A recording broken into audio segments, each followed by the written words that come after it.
요한복음 강의 9강이 되겠습니다. 요한복음 2장 13절에서 22절까지 한번 읽고 사흘 안에 짓는 성전이라는 제목을 가지고 함께 아버지 하나님의 그 뜻이 무엇인지 탐구하는 시간, 또 하나님의 은혜가 또 풍성하게 넘쳐지는 그런 시간이 될 수 있도록 우리가 함께 나눔을 가지겠습니다. 요한복음 2장 13절에서 22절까지 우리 김진우 형제님께서 한번 읽어주시면 고맙겠습니다. 유대인들의 유월절이 가까이 오매 예수님께서 예루살렘으로 올라가사 성전 안에서 소와 양과 기름기 파는 자들과 돈 바꾸는 자들이 앉아 있는 것을 보시고는 가는 노끈으로 채찍을 만드사 양들과 소들과 함께 그들을 다 성전에서 내쫓으시고 돈 바꾸는 자들의 돈을 쏟으시며 탁자들을 뒤엎으시고 비둘기 파는 자들에게 이르시되 이것들을 여기서 가져가고 내 아버지 집을 장사하는 집으로 만들지 말라 하시니 그분의 제자들이 주의 집에 대한 열심히 나를 삼켰나이다 하고 기록된 말씀을 기억하더라. 그때 유대인들이 응답하여 그분께 이르되 내가 이런 일들을 행하니 우리에게 무슨 표적을 보이겠느냐 하며 예수님께서 그들에게 대답하여 이르시되 이 성전을 헐라 사흘 안에 내가 그것을 일으켜 세우리라 하시니 그때에 유대인들이 이르되 이 성전을 짓느라 46년이 걸렸는데 내가 그것을 사흘 안에 세우겠느냐 하더라. 그러나 그분께서는 성전인 자기 몸을 두고 말씀하셨더라. 그러므로 그분께서 죽은 자들로부터 일어나신 뒤에 그분의 제자들이 그분께서 자기들에게 이것을 말씀하셨음을 기억하고 성경 기록과 예수님께서 하신 말씀을 믿었더라. 예, 아멘. 감사합니다. 자, 이제 본격적으로 예수님께서 이제 사역에 직접 이제 참여하고 또 예언된 대로 또 구약 대언자들이 기록된 대로 그 기록을 성취하기 위해서 예수님께서 이제 드디어 움직이십니다. 유월절이 가까이 오죠. 예루살렘에. 그 유대인들의 유월절이 이제 가까이 오면서 예수님도 예루살렘으로 이제 올라가셨습니다. 왜 올라가셨을까요? 유월절을 지키기 위해서 올라가셨습니다. 그래서 보통 유대인 남자들은 1년에 한 3차례 정도 유월절기를 지키기 위해서 예루살렘으로 올라갑니다. 신명기 16장 16절에 가보시면은 그렇게 기록이 되어 있습니다. 그래서 이제 예수님도 유월절을 지키려고 예루살렘으로 올라갑니다. 이스라엘에는 세 절기가 있습니다. 세 절기, 가장 중요한 절기인데요. 이 세 절기는 어떤 절기가 있죠? 유월절, 오늘 공부를 해야 될 유월절, 그리고 또 교회와 관련된 절기가 있죠. 교회와 관련된 절기는 어떤 절기예요?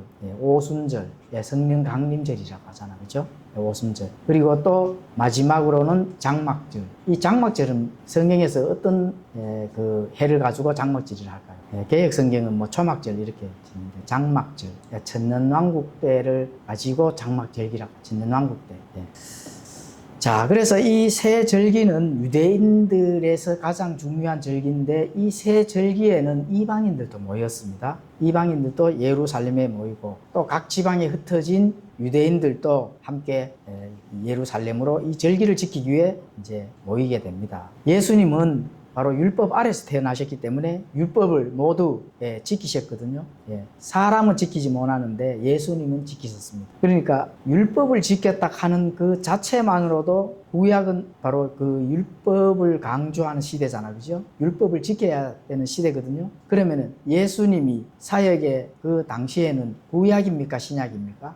구약이 되겠죠. 예수님이 태어나서 바로 마태복음 시작되어서 신약이냐? 그게 아니죠. 신약 시대라 하면은 예수님조차도 율법을 지키시면은 안 되겠죠. 그래서 율법을 지켰다 하는 거는 그 사역 당시에도 그 시대적으로는 구약이다 이렇게 이제 볼 수가 있습니다. 그래서 예수님은 구약을 지키셨기 때문에 율법을 완전히 성취를 하셨다. 우리가 이렇게 배웁니다. 그래서 율법을 예수님께서 성취를 하셨기 때문에 우리가 속박의 멍에를 벗어날 수가 있었던 겁니다. 바로 그 이유가 되겠죠. 예수님이 대신 율법까지도 다 지켰기 때문에 그렇습니다. 자, 우리가 오늘 배울 세 가지를 먼저 전달해 드리겠습니다. 바로 예수님의 열심입니다. 예수님의 열심.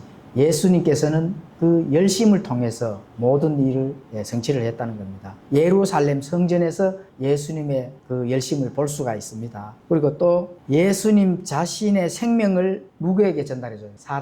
사람들에게 자신의 생명을 전달해 주기 위한 열심, 그 열심입니다. 그리고 세 번째는 자신의 생명을 주시려는 그 열심을 이제 내셨던 게 바로 예수님이 사역하고 있는 그 바로 일들이 되겠습니다. 이렇게 해서 이제 예수님의 그 열심을 통해서 우리가 그 안에 있는 많은 교리들을 실제적으로 배울 수가 있습니다. 그러면은 처음에 예수님의 예루살렘에서의 예수 그리스도의 열심은 무엇인가 살펴보도록 하겠습니다. 14절에 가보시면은 성전 안에서 소와 양과 비둘기 파는 자들과 돈 바꾸는 자들이 앉아 있는 것을 보시고 가는 노끈으로 채찍을 만드사 양들과 소들과 함께 그들을 다 성전에서 내쫓으시고 돈 바꾸는 자들의 돈을 쏟으시며 탁자를 뒤엎어버렸다는 거예요. 예수님이 의의 분노가 그냥 채찍질로 나타난 것이죠. 보통 이 모세 율법은 남자가 매년 반 세겔에 성전세를 내야 됩니다. 성전세. 그거는 이제 30세가 되면은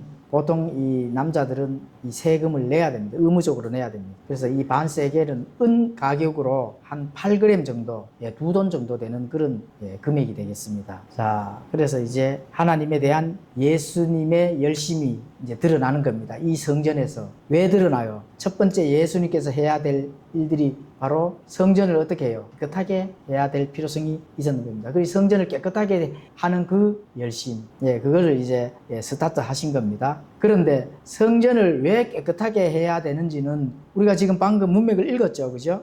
성전에는 유대인들, 이방인들이 그 절기를 지키기 위해서 잔뜩 모여 있는데 이 제사장들은 이것을 기회로 삼는 겁니다. 무슨 기회로 삼아요? 바로 돈 버는 기회로 삼았다는 거예요. 그러니까 이방인들도 절기를 지키기 위해서 성전으로 모여들고 당연히 또 각 지방에 흩어진 유대인들도 이 절기를 지키기 위해서 모여들게 되면은 이 성전에서 양과 소를 잡는 그런 의식을 행사하잖아, 그죠? 희생 허물을 드려야 되거든. 그렇게 되면은 이 화폐를 유대인들이 통용되는 그 화폐로 바꿔야 됩니다. 또 양이나 비둘기나 이런 거를 사게 되면은 이방인들은 자기 나라의 화폐를 가지고 사기 때문에 그거를 뭐 오늘날 이 화폐를 환전하는 것 똑같습니다. 근데 처음에는 이제 이게 편리를 제공을 하려고 시작했는 것이 어떻게 된다고요? 마지막에는 이득을 취하기 위해서 종교 시장으로 전락을 했다는 겁니다. 그래서 이제 많은 희생 헌물의 짐승들을 파는 그런 유리한 사업들을 이 제사장들이 하고 있었다는 거예요. 성전 안에서 그것도. 그러니까 성전이 바로 종교 시장, 시골 시장이 되어버린 거예요. 그래서 유월절을 지키기 위해서 이제 이 예루살렘 성전으로 올라오는 많은 그 절기를 지키는 사람들의 편의를 제공하기 위해서 이 좋은 의도로 시작된 그 행위가 마지막에는 종교시장, 시골 시장으로 전락해버리는 그런 일들을 예수님께서 이제 그 성전을 깨끗하게 해야 되는 그런 시점이 되어버렸다. 이렇게 이제 지금 문맥이 그렇게 지금 전달되고 있습니다. 자, 이 종교적 사업은 유대인들이 이방인들을 만나면서 유일하신 참 하나님을 알려줘야 될 그 필요성이 있었거든요. 그게 어디서 이루어지냐? 성전 그 이방인 뜰에서 이루어진 겁니다. 그런데 어떻게 돼요? 사고 팔고 하는 그런 시장으로 전락해 버렸으니까 예수님이 그거를 봤을 때 전쟁을 선포할 수밖에 없겠죠. 전쟁을 선포를 했는 겁니다. 다시. 그러니까 유대인들의 편의를 제공해야 될 그 일들이 사업장으로 바뀌는 거죠. 사업장. 자, 진리를 찾고자 하는 이방인들은 그러면 종교 시장 안에서, 그 성전 안에서 참 하나님을 발견할 수 있을까요? 없을까요? 당연히 하나님을 발견할 수 없겠죠. 그러한 것들을 예수님께서는 더 이상 참지 못하고 내 아버지 집에는 뭐 하는 집이라 했습니까? 기도하는 집이라고 하시잖아요. 그런 기도하는 그 집에서 또 아버지에게 희생 헌물을 바쳐서 용서를 구해야 될 그 집에서 종교 시장, 시골 시장, 사업장이 되어버렸으니까 얼마나 예수님께서 그 분통이 터졌겠습니까? 자, 그래서 15절에는 가는 녹군으로 채찍을 만드사 양들과 소들과 함께 그들을 다 성전에서 쫓아버리는 거죠. 쫓아버리고 돈 바꾸는 자들의 돈을 쏟으시며 탁자들을 뒤엎으시고 난리 난 거죠. 종교 그 안에 그 수많은 동전, 돈 이게 다 엎어져 버리니까 우리가 거기에 대해서 그 내용 안에 잠겨서 한번 생각을 해보시면은 그 안에 영화 같은 그 안에 그 시대의 그 이 환경에 내가 푹 들어가서 한번 생각을 해보시면은 조금 이해가 갈 겁니다. 이렇게 전락되기 이전에 처음의 목적은 좋은 의도였죠. 절기로 지키러 오는 이방인들에게 또 유대인들에게 편의를 제공하기 위해서 이렇게 하기로는 좋았는데 그게 결국은 어떻게 돼요? 처음에 좋은 의도가 차츰차츰 변질이 되었다고 이렇게 볼 수가 있는 겁니다. 그렇다면 처음부터 좋은 의도였을까요? 그거는 그냥 문맥에서 보기에만 그럴 수가 있는 겁니다. 처음에부터 어떤 그런 잘못된 계획을 또 잘못된 사람들의 그 삐뚤어진 생각에 그렇게 시작됐을 수도 있습니다. 어찌됐든 그 편의를 제공해 줘야 될 그 일들이 이제 사업의 목적이 되었다. 이래서 예수님께서는 채찍의 분노가 그냥 바로 나타난 거죠. 자, 많은 사람들이 놓치는 그런 일들이 있습니다. 하나님은 사랑의 하나님입니다. 예수님도 사랑의 예수님입니다. 이렇게 생각하시면은 큰 오산입니다. 예수님은 무슨 사랑의 하나님도 되고 또 무슨 하나님이에요? 예? 그렇죠. 공의와 분노의 하나님이라 하는 것. 심판의 하나님이라 하는 것도 반드시 인지를 하셔야 됩니다. 사람들은 사랑의 하나님이다 해서 사랑만 강조를 하거든요. 그런데 분노를 통해서 심판을 하신다 하는 그 하나님, 그 예수님이라 하는 것을 우리가 예수님을 통해서 하나님을 보시는 거거든요. 또 거기에 대한 성전을 깨끗하게 청소하는 것들을 통해서 이 안에서 많은 영적인 진리들을 사실 발견을 해야 됩니다. 다니엘서 또 요한계시록 이 부분들을 연결해서 보면은 엄청난 많은 진리들을 발견할 수가 있습니다. 예수님께서 성전을 청소를 한다. 우리 마음속이 더럽고 추하면 어떻게 돼요? 당연히 버려야 되겠죠. 사실은 청소가 되어야 되거든요. 뭐를 통해서요? 회개를 통해서, 반성을 통해서 돌이키는 일이 있어줘야 되는 거예요. 그게 사실은 청소거든요. 그거 없이 뭔가 내가 믿고 구원받고 하나님에게로 나아간다 하는 거는 처음부터 생각을 하시면 안 됩니다.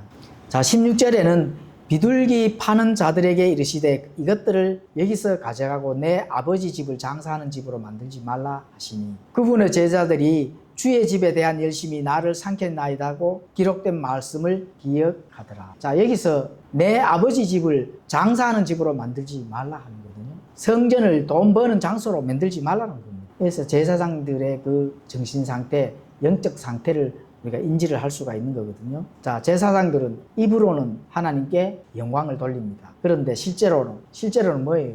돈벌이를 하고 있는 거죠. 이것을 성경에서는 극도의 위선자다. 이렇게 이제 볼 수가 있는 겁니다. 그러니까 예수님께서 바리새인들, 사두개인들의 그 위선, 이것을 엄청나게 경고를 하신 거거든요. 회칠한 무덤이라고까지 하잖아요. 겉다르고 속다른 그런 것들은 하나님 앞에서는 피할 수 없는 진노의 그 채찍을 맞을 수가 있습니다. 물론 구원도 당연히 못 받겠죠. 회개가 없는 구원은 있을 수가 없는 일이거든요. 돌이키는 구원은 있을 수가 없거든요. 내 안에 더러운 곳이 있는데 그걸 청소를 안 하고 구원을 받는다. 이게 있을 수가 없는 일입니다. 그래서 예수님의 그 분노의 채찍질, 성전 안에서의 청소하시는 것을 봤을 때 예루살렘 성전이라 하는 그 이스라엘의 영적 상태를 알 수가 있는 거예요. 외부에 나타나는 것을 보면은 그 사람의 속 내부의 영적 상태, 정신 상태, 그런 게 사실은 다 알 수가 있다는 거예요. 그 제사장들의 타락한 모습들, 위선들, 이런 것들은 바로 영적 지도자들이 그렇게 해서는 안 된다 하는 거. 이거 지금 우리가 배울 수가 있는 거거든요. 말씀을 가르치고 재판하며 희생물을 드리는 그 권위 있는 자들의 행태가 타락을 한 자들이라면, 바르지 못한 것, 옳지 못한 것들을 가지는 자들이 지도자가 되고 말씀을 가르치고 재판하고 희생물을 드린다 하는 것은 예수님께서는 극도의 그 이 진노의 분풀이가 나가는 겁니다. 그 바르게 가르치고 바르게 또 재판하며 하나님께서 가르쳐 준 대로 그 희생 헌물을 드리는 그 영적 지도자들, 그렇게 해야 될 자들이 돈 버는 일에 사용을 한다 하면은 그 결국은 자신들이 부자가 되기 위해서 그렇게 한다는 거거든요. 그렇게 되면 어떻게 돼요? 성전에서 하나님의 영광과 거룩함은 떠나간다. 예, 떠나가는 겁니다. 그 에스겔서에 그 영광이 떠나가는 거 결국은 멸망이 되는 게 나오거든요. 물론 이거는 오늘날 우리에게 적용될 말씀은 아니지만은 이 이스라엘의 영적 상태에서 하나님은 영광과 거룩함을 옮겨버린다는 거예요. 17절에는 그분의 제자들이 주의 집에 대한 열심히 나를 삼켰나이다 하고 기록된 말씀을 기억합니다. 이건 시편 69편 9절의 말씀을 제자들이 인용을 하는 거거든요. 주의 집에 대한 열심히 나를 삼켰고 주를 모욕하는 자들의 모욕이 나를 늦췄나이다. 이 말씀을 가지고 제자들이 이제 그 말씀을 기억을 하는 거죠. 예수님의 용기 있는 바로 열심이라는 비진리와는 절대로 타협을 하지 않는 그건 당연한 거죠. 예수님이 이 땅에서 사람의 몸을 입고 사람과 똑같잖아요. 우리와 똑같거든요. 생각도 똑같고 단지 그분의 신성으로 본다면 하나님이시지만 우리와 똑같은 인간이거든요. 그렇게 되면 어떻게 돼요? 사람과 타협할 수가 있거든요. 비진리와 타협할 수도 있습니다. 그런데 절대로 타협 안 하잖아요. 분노의 채찍질을 바로 들잖아요. 비진리 옳지 않은 거에 대해서 침묵을 한다면은 그 큰일 날 일이죠. 예수님이 침묵한다 하면은 우리의 구원은 물 건너간 겁니다. 사실은. 그런 예수님의 모습을 우리가 읽을 수가 있습니다. 이스라엘에는 두 부류의 사람들이 있습니다. 예수님 당시 그래도 여전히 경건한 유대인들이 있습니다. 그게 소수의 남은 자들입니다. 사실. 대부분의 사람들은 세상과 협치를 하고 대부분의 사람들은 비진리와 협력을 해서 자신들의 배를 채우는 일에 다 관여를 하지만 그래도 소수의 남은 자들, 진리를 지키는 자들이 있었다. 그래서 성전에서 거룩한 예물을, 거룩한 희생물을 드리는 그런 소수의 자들이 있었습니다. 그러나 대다수 종교 지도자들, 백성들의 돈을 빼먹는 일에만 관심을 두는 그런 자들이거든요. 그 대부분의 그런 자들이 그런 자신의 배를 불리고 자신의 이익과 유익을 위해서만 종교 놀이를 하는 그런 자들이 대부분이었다. 자, 종교 지도자는 원래로 하면은 그때 당시라 해도 목자입니다, 사실은. 왜냐면 양들을 직접 하나님의 말씀으로 미기는 그런 목자거든요. 그런데 목자가 양들의 돈을 빼먹는 거죠. 이스라엘은 바로 이스라엘 정치 자체가 이 하나님의 직통 관습을 받는 신정 정치 시대이기 때문에 종교 지도자라면은 그거는 뭐 신자가 있고 불신자가 있고 이런 게 아닙니다. 신정 정치를 하기 때문에 이스라엘이라는 연방 국가에서 남아 있다면은 무조건 거기에 율법을 지키고 거기에 합당한 하나님의 그 율법을 지켜야 되는 그런 자들이기 때문에 지도자라면은 목자입니다, 목자. 양들의 꼴을 미기고 양들을 재판하고 그 모든 하나님의 전달하고자 하는 그 명령들을 지킬 수 있도록 하는 그 목자거든요. 그런데 그 목자가 양들의 돈을 빼먹는다는 거예요. 그래서 이런 거짓 목자들이 회개하지 않자 예수님은 바로 맹렬한 저주를 선포를 하십니다. 바로 이런 자들이 위선자들이죠. 독사의 자식들. 마태복음 23장 14절에서 15절 나오잖아요. 이 독사의 자식들이라고 나오잖아요. 개역 성경으로 따른다 하면 이 독사의 새끼들아 이렇게 되잖아요. 그죠? 엄청난 맹렬한 저주가 되거든요. 그래서 이것이 발단이 되어서 어떻게 돼요? 예수님께서 전쟁물이었네. 결국 십자가에 못을 박히는 겁니다. 예수님이 침묵하고 또 타협을 했다면 십자가에 못 박힐 수 있어요? 없어요? 없죠, 당연히.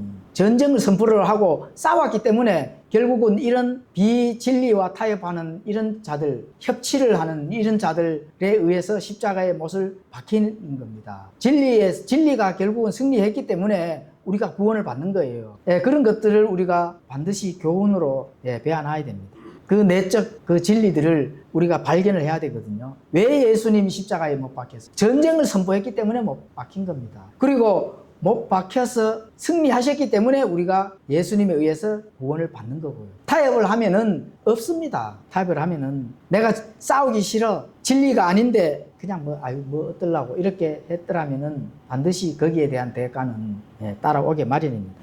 그래서 이제 주의 집에 대한 열심을 그분을 삼켰다는 거죠. 그죠? 주의 집에 대한 열심이 나를 삼켰나이다. 그 예수님이 전쟁을 선포하시고 비진리와 싸우시고 분노의 채찍질을 그 종교 지도자를 향해서 채찍을 하니까 그 열심히 그들이 예수님을 삼켰는 겁니다. 그 십자가에 딱 달리도록 하잖아요. 예수님이 모욕을 당했잖아요. 그거를 제자들이 지금 인용을 하는 거거든요. 그러나 결국은 어떻게 돼요? 승리를 하셔가지고 이 세상에 많은 사람들이 구원을 받을 수 있는 그 길을 열도록 돼 있는 방향으로 예수님이 옳은 것은 반드시 승리한다 하는 그런 것들을 우리가 알 수가 있는 겁니다. 자, 예수님 자신의 생명을 많은 사람들에게 주시려고 하는 그 열심을 우리가 또 이 문맥을 통해서 받아야 됩니다. 18절에는 그때의 유대인들이 응답하며 그분께 이르되 내가 이런 일들을 행하니 우리에게 무슨 표적을 보이겠느냐 하며 예수님의 그 열심을 통해서 유대 종교 지도자들이 그러면은 너가 우리에게 뭐 보여줄 표적이 있느냐, 네가 하나님의 권위로 그렇다 하면은 표적을 보여보라는 거거든요. 표적을. 유대 종교 지도자들은 표적을 요구하는 것이 당연합니다. 왜냐하면은 그게 전통이고 그 관습이거든요. 유대인들의 특징입니다. 새로운 대언자가 나타나면은 반드시 표적을 요구하거든요. 표적. 기적이나 이적이나 사람이 도저히 할 수 없는 일들을 그 표를 한번 보여보라는 거예요. 고린도전서 1장 22절에 보면은 유대인들은 표적을 요구하고 그리스인들은 지혜를 구한다. 그 유대인들은 표적을 모세 때부터 그렇게 해왔는 겁니다. 모세 때부터. 예수님은 바로 요나의 표적만 보여주는 거죠. 마태복음 12장 29절에 예수님의 그 요나의 표적이 뭐예요? 예수님의 그 보여주려고 하는 그 표적은 요나의 표적인데 요나의 표적은 뭐죠? 예수님의 죽음, 또 묻히심, 그리고 부활의 표적. 요나가 그렇게 했잖아요. 요나서 읽어보면 나옵니다. 근데 마태복음 12장 39절에 가보시면은 그분께서 그들에게 응답하여 이르시되 악하고 음란한 세대가 표적을 구하나 대언자 요나의 표적 외에는 아무 표적도 그 세대에게 주지 아니하리. 그렇지만 물론 예수님께서 많은 기적을 일으키셨죠. 죽은 자를 살리시고 병든 자를 고치시고 눈먼 자도 눈뜨게 하시고 안절뱅이도 일으키시고. 그런데 예수님이 보여주는 진짜의 표적은 요나의 표적밖에 없다, 이렇게 말씀하시죠. 그게 가장 중요한 거죠. 눈을 뜨고 안절뱅이가 일어나고 죽은 자가 살고 하면은 뭐합니까? 다시 죽어서 지옥을 가버린다면 그 무슨 소용이 있어요? 내가 눈을 뜨고 본들 눈 뜨고 어떻게 돼요? 지옥을 간다면 그게 무슨 유익이 있습니까? 근데 진짜 예수님의 내 이거 표적만큼은 보여주겠다, 영원한 생명을 주려고 하는 그 예수님의 열심, 그 생명을 받는다 하면은 우리가 영원히 살 수 있는 생명이잖아요. 그 표적보다 더 큰 표적이 있어요? 당연히 없죠. 우리가 이 땅에 살면서 많은 돈이 필요하잖아요. 하나님께서 너 한 100억 줄 테니까 잘 먹고 잘 살고 그 다음에 이 생이 끝나면은 지옥 갈래? 이렇게 하면 어떻게 하시겠어요? 얻은 거 택하시겠어요? 100억을 택하시겠어요? 저는 그 돈 안 받겠습니다. 생명을 택하겠어요. 네? 돈을 택하실걸요? 돈을 택하겠어요, 분명히. 네. 근데 스데반교회 성도님들은 생명을 택하는 건 맞습니다. 왜냐하면 진리를 알고 있기 때문에. 진리를 모른다면 100억을 택하겠죠. 그런데 협치를 잘하는 사람들은 100억도 택하고 생명도 택하겠죠. 그렇겠죠. 100억을 받고 예수님 잘 믿어가 또 천국도 가고 될까요, 안 될까요? 안 됩니다. 절대로 안 된다 하는 거예요. 19절에는 예수님께서 그들에게 대답하여 이르시되 이 성전을 헐라 사흘 안에 내가 그것을 일으켜 세우리라 하시니. 자, 예수님 당시에 그 성전에는 그 유대인들이 포로로 잡혀갔다가 돌아와서 스룹바벨이 세운 그 성전이거든요. 제2성전입니다. 주전 20년에 시작하여서 두 번째 성전이거든요. 주전 20년에 시작하여 주 64년에 이르기까지 또 완공하지는 못했습니다. 완공하지는 못했는데 그때가 예수님 공생의 시작 때 주후 AD 27년 때쯤에 예수님께서 지금 그렇게 하는 상황이거든요. 자, 64년에 이르기까지 완공하지 못했는데 그럼 언제 완공했어요? 헤롯 대왕이 2년에 걸쳐 유대인의 환심을 사기 위해서 금으로 치장을 잘해서 성전을 굉장히 아름답고 웅장하게 꾸몄습니다. 그때 이제 완성이 된 거죠. 자, 20절에는 그때 유대인들이 이 성전을 짓느라 46년이 걸렸는데 내가 그것을 사흘 안에 세우겠느냐? 자, 예수님이 표적을 보여 유대인들이 표적을 보여달라고 가니까 어떤 방향으로 예수님께서 그 방향을 돌려요. 너희들이 지은 이 성전은 46년이나 걸렸지만은 나는 3일 만에 성전을 걸었다가 지을 수 있다. 이렇게 말씀한 거죠. 이 표적이 맞죠? 그러니까 유대인들이 어떻게 해줘요? 아니 이 성전을 짓는데 46년을 걸렸는데 내가 무엇으로 인해서 3일 만에, 사흘 만에 이 성전을 걸었다가 지을 수 있느냐. 이렇게 하시잖아요. 자, 그 유대인들과 많은 이방인들, 또 제자들까지도 굉장히 의아한 그런 이제 생각을 가진 거죠. 아니, 3일 만에 어떻게 성전을 걸었다가 다시 또 지을 수 있느냐. 그 21절에 답이 나오죠. 21절에. 그러나 그분께서는 성전인 자기 몸을 두고 말씀하셨다. 예수님께서 앞으로의 성전, 지금까지 성전은 율법 안에서 너희들이 지켜온 그 성전이고, 앞으로의 예수님께서 해야 될 그 성전은 뭐예요? 몸이거든요. 그래서 우리가 예수님의 말씀대로, 예수님이 이루는 많은 그 성취대로 성전이 어떻게 돼요? 우리 몸이 성전이 됩니다. 우리 몸이. 그래서 우리가 품위와 질서를 지켜야 되는 이유가 바로 거기에 있는 거거든요. 만약에 우리 몸이 더럽혀지면 어떻게 돼요? 하나님께서 멸하신다 하잖아요. 그거 조심해야 됩니다.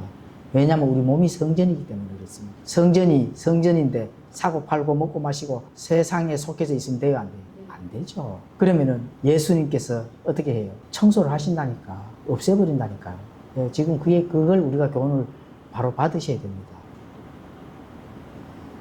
22절에는 그러므로 그분께서 죽은 자들로부터 일어나신 뒤에 그분의 제자들이 그분께서 자기들에게 이것을 말씀하셨음을 기억하고 성경 기록과 예수님께서 하신 말씀을 믿었더라. 조금 이제 이해가 제자들도 갖는 거예요. 아, 죽었다가 묻혔다가 3일 만에 이렇게 지는 것을 가지고 그걸 성전으로 표현을 하셨구나. 물론 구약이 다 예언이 돼 있고 대언이 돼 있기 때문에 구약 성경을 부지런히 읽고 오를 먹었는 사람들은 단번에 이해를 하는 거죠. 똑같습니다. 오늘날도 성경 기록들을 부지런히 읽고 탐구하고 하나님에 대한 이 안에 있는 지식과 지혜를 많이 구한 자들은 어떠한 말씀이 이렇게 나와도 단번에 어떻게 돼요? 이해를 하는 겁니다. 그거 똑같습니다. 제자들도 난생 처음 듣도 보도 못한 이 말씀을 예수님께서 하셨을 때, 이게 무슨 말인지 몰랐다가 예수님의 자신의 몸을 가지고 언급했을 때 단번에 이해를 하잖아요. 그렇지만 시간이 흘렀을 때 베드로는 어떻게 돼요? 예수님이 하시는 일들을 방해를 하는 일이 또 발생이 되잖아요. 그죠? 그러니까 한 번만에 뭔가 이해는 하지만 꾸준하게 하나님의 그 말씀과 진리를 계속 발견해 나가야 된다 하는 거는 맞습니다. 자, 여기서 예수님의 의도는 자기 자신이 이제 십자가에 못 박혀 희생 허물로 죽어야 되고 또 죽은 이후에 내가 묻혔다가 부활해야 된다 하는 그런 그 의도가 그 안에 분명히 숨겨져 있거든요. 구약의 그 대언대로 그 성취해야 될 그 생각을 가지고 그 말씀을 하신 거죠. 요나의 표적. 그런데 여기에서 이제 제자들조차도 죽은 자 가운데서 부활하신 후에야 사실은 이 말씀을 깨달았습니다. 이때도 긴가민가하고 예수님이 왜 이 땅에 오셔가지고 이제 많은 정치적으로 그 로마의 속국에 있던 이스라엘들을 정치적으로도 다시 회복시키고 저 악한 많은 사람들을 단번에 휩쓸어 버려야 될 예수님이 죽어야 된다 하는 이 사실들의 그 본질은 제자들조차도 사실 몰랐습니다. 제자들도 몰랐지만 누구도 몰랐어요. 최종적으로 마귀도 몰랐습니다. 마귀도 이 사실을 몰랐거든요. 마귀가 알았는 건 뭘 알았을까요? 메시아가 온다 하는 건 알았거든요.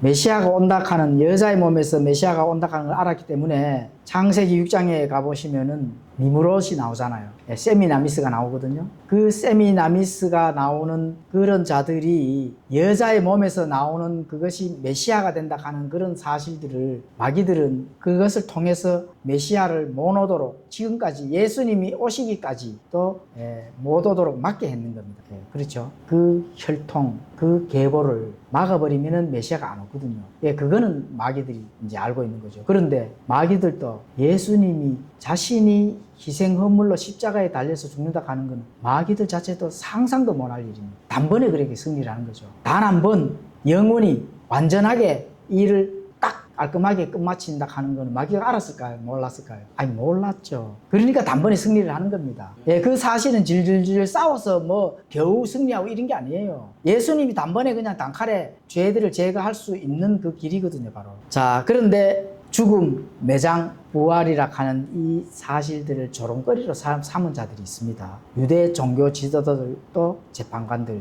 이런 것들을 사흘 만에 세우겠다는 예수님의 말씀을 재판의 증거로 삼았다. 마태복음 26장 59절에서 61절에 가보시면 그렇게 되어 있습니다.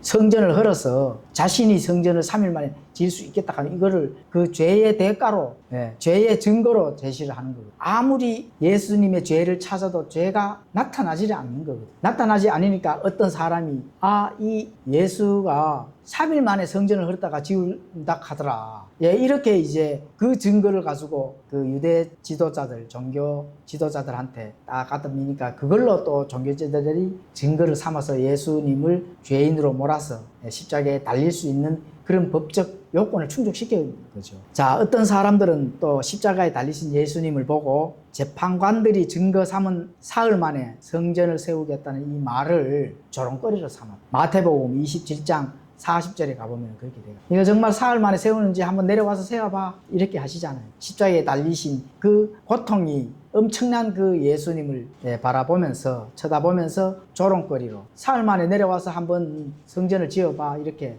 조롱거리로 삼았다는 거예요. 자, 성전은 유대교 신앙에서 매우 중요한 요소입니다.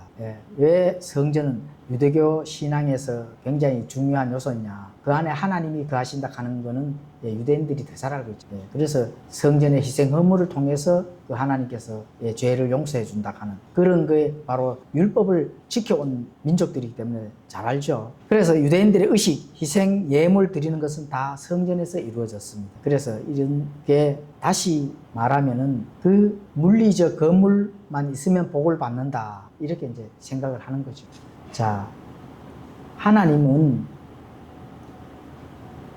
양과 염소를 잡아다가 희생 헌물을 드리는 거는 그 사실은 본질이 아닌 거거든요. 애통하는 자들, 그 속에 정말 하나님의 진리를 찾고자 하는 자들의 그 속 중심을 본다고 구약 성경에도 시편에 보면 나오거든요. 그런데 이러한 것들을 뭔가 행위를 통해서 복을 받는다. 이렇게 변질이 사실 된 거거든요. 하나님이 요구하고 하나님의 뜻이 뭔지를 발견하지 못하고 이 유대인들은 그 결국은 유대인들이 패망하는 이유가 바로 거기에 있는 거거든요. 예레미야 시대 또 이런 데 가보시면은 그 유대인들이 이 포로로 잡혀가고 눈이 빠지고 이렇게 하는 것들은 바로 그런 생각을 가지고 있었기 때문에 그렇습니다. 이 건물은 오늘날도 마찬가지잖아요. 이 건물은 교회가 아니거든요.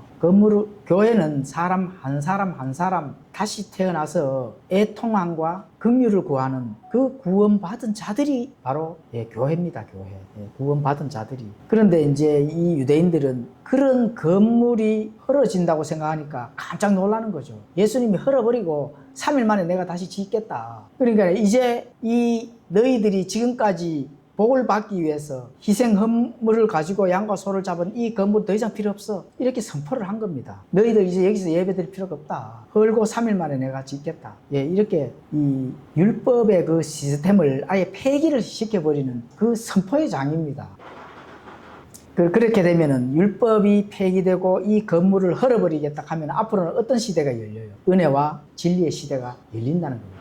그 은혜와 진리 시대에는 예수님이 그들의 어린 양이 되고 바로 그들의 성전이 된다 하는 것을 공식적으로 선포를 하신 겁니다. 그래서 이제 새로운 예배 방식, 앞으로 너희들이 드려야 될 예배는 이제 이런 예배가 아니다. 율법에서 양 잡고 소 잡고 그죠? 이런 행위를 통해서 얻어지는 것은 하나도 없다. 이런 것들을 예수님께서 이제 선포를 한 겁니다. 우리가 요한복음 4장에 가보면 수가성 여인 얘기를 나오잖아요. 이 산에서도 경배하지 아니하고 예루살렘에서도 경배하지 아니하는 때가 온다는 겁니다. 성전이 필요 없다는 거죠. 건물에 나타나는 그 성전은 이제는 거기서 예배드릴 필요성이 없다. 이렇게 이제 예수님께서 아예 공식적으로 선포를 하는 겁니다. 하나님께 드리는 경배는 영과 진리로 사람의 속에서 나오는 것이지 지리적 위치에 있지 않다는 겁니다. 하나님의 경배는 이 교회에 있고 저 건물인 저 교회에 있고 이런 것이 있는 것이 아니라 지리적 위치에 있는 것이 아니다. 영과 진리로 사람의 속에서 나오는 것이다. 위치에 있는 것이 아니라 하는 것을 예수님께서 공식적으로 선포를 한 겁니다. 유대 종교의 제도에 이제 종말 예고를 시작한 것이죠. 이제 예수님의 몸이 성전인데 유대인 성전은 더 이상 필요치 않다. 이렇게 하니까 유대 종교 지도자들이 예수님을 십자가에 못 박힐만 하죠. 증거 삼을만 하잖아요. 지금까지 수천 년 동안 율법을 지키면서 해왔는 그 유대인들이 이제 앞으로는 그렇게 할 필요가 없다고 딱 선포를 하니까 난리가 난 거죠. 율법 제도는 끝이 나고 은혜와 진리가 예수 그리스도로 말미암아 이제 앞으로 오게 될 것이다 하는 그 부분을 이제 스타트 찍은 겁니다. 예수님께서. 자, 예수님이 사흘 만에 세운 성전의 생생한 모습들에 대해서 말씀드리겠습니다. 자, 어린 양의 죽음이죠. 어린 양의 죽음. 침례자 요한이 외치던 그 진리죠. 요한복음 1장 29절. 그리고 이것은 어린 양의 죽음이라는 것은 죄인들을 위한 대속의 죽음입니다. 대신 속죄입니다. 대신 속죄. 우리의 엄청난 근본적인 진리입니다. 바로 대신 속죄가. 그리고 이 성전은 그 예수님의 몸의 성전, 죽음이 바로 승리의 부활로 이어진다 하는 것. 이런 것들을 알 수가 있습니다. 그리고 예수님 하신 그 일들은 들려진 노뱀이다. 이렇게 볼 수가 있습니다. 민수기 1장 5절에서 9절. 왜 들려져야 될까요? 예수님이 왜 나무에 들려져 될까요? 우리의 죄가 예수님 당신의 죄로 전가가 된 거예요. 우리의 죄가 예수님한테로 몽땅 가니까 나무에 들려져서 죄는 못 받게 죽어야 되거든요. 그래서 예수님께서 스스로 죽으셨습니다. 어떤 율법에 의해서 어떤 법적인 재판에 의해서 예수님이 끌려가 죽은 거 아닙니다. 예수님이 창세 전부터 이미 하나님께서 정한, 그리고 또 구약의 대언자들이 하나님의 그 말씀을 그대로 받아서 그 대언한 그 성취를 예수님 스스로 한 것이지, 예수님이 이 세상의 법정에 서가지고 법정의 재판대로 받아서 죽은 게 아닙니다. 요한복음 10장 11절에서 18절에 가보시면 그렇게 기록이 되어 있습니다. 자, 이제 하나님의 열심에 대해서 전달해 드리겠습니다. 요 앞전에는 이제 예수님의 생명을 주시려는 열심 했고, 지금 이제 하나님의 총괄적으로 하나님에 대한 열심. 시편 69편 9절에 가보시면 악한 것을 보면 하나님의 열심이 그냥 두지를 않는다. 비진리, 죄 이런 거에 대해서는 하나님이 더 열심으로 그 죄들을 심판을 하시고 그냥 보시지 아니하시는 그 열심이 있으시다는 거다. 또 이사야서 9장 6절에 7절에 가보시면은 메시아 왕국, 하나님의 그 열심이 반드시 이루어진다 하는 것. 그건 하나님의 열심 때문에 그렇습니다. 세상에 가장 열정적인 사람이 누구일까요? 바로 예수님입니다. 우리의 구원을 위해 자신의 모든 것을 버리고 십자가에서 달려서 죽으시고 묻히시고 부활까지 하시는 그 열심. 그 누구 때문에 그래요? 우리에게 생명을 주시기 위해서 그 열심, 그 열심입니다. 예수님의 열심 때문에 우리가 구원을 받는다 하는 건 반드시 인지하셔야 됩니다. 열심이라 하는 것은 부지런히 톳대를 향해서 뭔가를 하는 겁니다. 우리의 영원한 구원, 바로 예수님의 열심 때문에 이루어졌다 하는 거 꼭 우리가 인지를 해야 됩니다.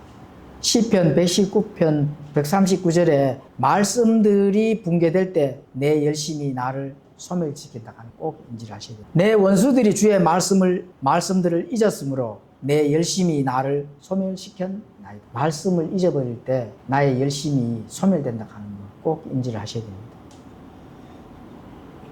하나님의 말씀은 나를 부지런하게 만들거든요. 그런데 그 말씀을 모르거나 잊어버리거나 버려지게 되면 그 열심은 사라져 버린다.